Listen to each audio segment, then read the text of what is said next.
Apsveicam visus Rīgas Dinamo līdzjutējus un, protams, pašu Rīgas Dinamo klubu ar ļoti veiksmīgi iesāktu 7. kontinentālās hokeja līgas sezonu, kad atklāšanas spēlē šovakar 7750 skatītāju klātbūtnē mūsējiem izdevās revanšēties Minskas Dinamo par zaudējumu Dzelzceļa kausa izcīņā un jauno sezonu uzsākt ar lielisku uzvaru ar rezultātu 4-2.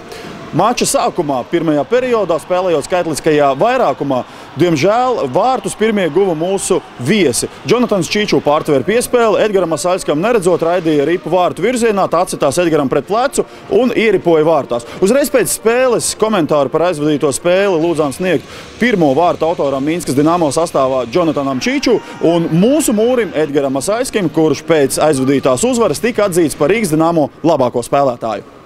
So, unfortunately, your team lost in the first game of Dynamo Riga this season. You scored once, you assist once. Can you describe the first goal when you scored short-handed?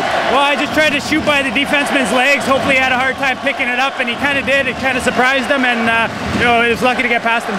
Did Dynamo Riga play today different as in the Railway Cup? Everybody does. It's exhibition, so when you come to the regular season, you play a lot harder, and you got to hand it to them. They played well, and they took advantage of their power plays. Unfortunately, your team lost in the second KHL new season's game. Why? We started off okay, and then we got into penalty trouble. Penalties are going to kill you. They tire you out and give the other team momentum. How far opponents is playing here in Arena Riga versus Dynamo Riga? We haven't played there yet, so we played the exhibition games, and it was awesome. And then playing here with a full crowd is amazing too. So looking forward to seeing our own home rink though too. Okay, thank you very much. Good luck. Apsveicu ar pirmo regulārās sezonas spēles uzvaru 7. kontinentālās hokeja līgas sākumā. Uzvaru par 4-2. Tik daudz laikam skaitliskajā mazākumā spēlējuši spēles beigās mēs neesam, ne? Īstenībā ir bijis visādi, bet beigas bija ļoti grūtas. Mēs kādu laiku spēlējām vairākumā, varbūt tāpēc, tas tiesnesis arī parasti citreiz iedot tiem otriem ar kaut kādu šansu un sakrit jau reāli tur bija tie divīši. Viņi gāja uz visu banku beigās, un tāpēc mēs dabējām tos divīšus, ja kaut kur kavējām. Diemžēl mēs pirmie ielaidām vārtus, turklāt vēl spēlējot skaitliskajā vairākumā, kad Jonatans Čiču tevi pārspēja. Tu redzēji metienu, neredzēji metienu, it kā jau tur ar plecu aci. Ai, ko tur teikt?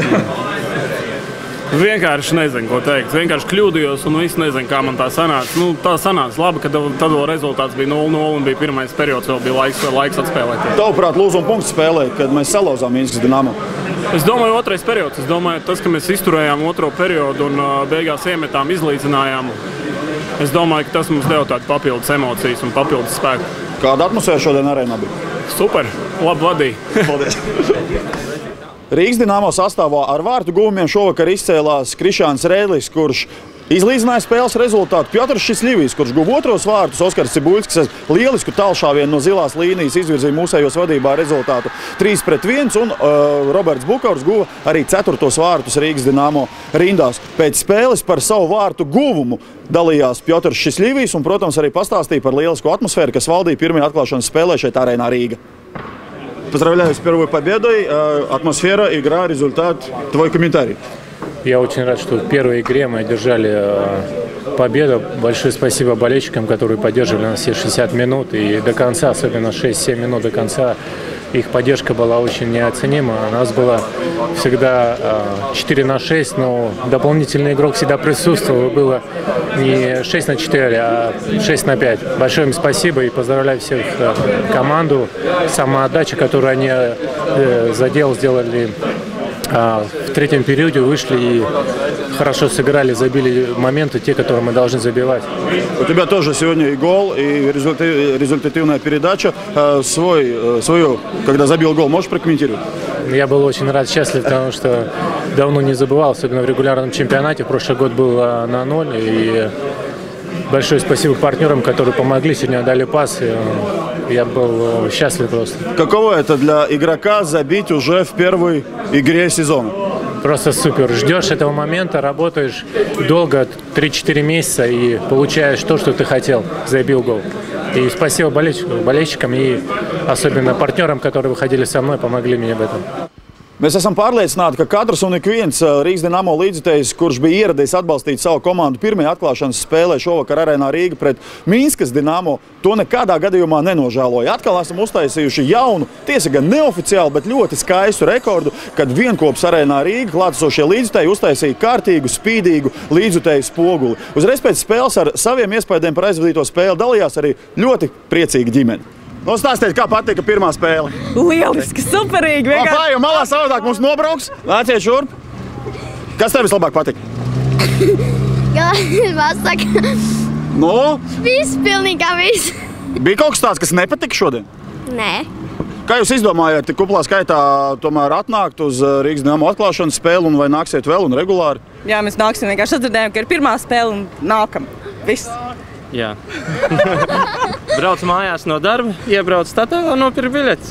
Viss tik vienkārši. Tik vienkārši. Kādas bija emocijas? Lielisks, perfekts. Ja būtu uzreiz iesis, nebūtu tik super. Tas bija tāds neliels stresiņš, nu davai.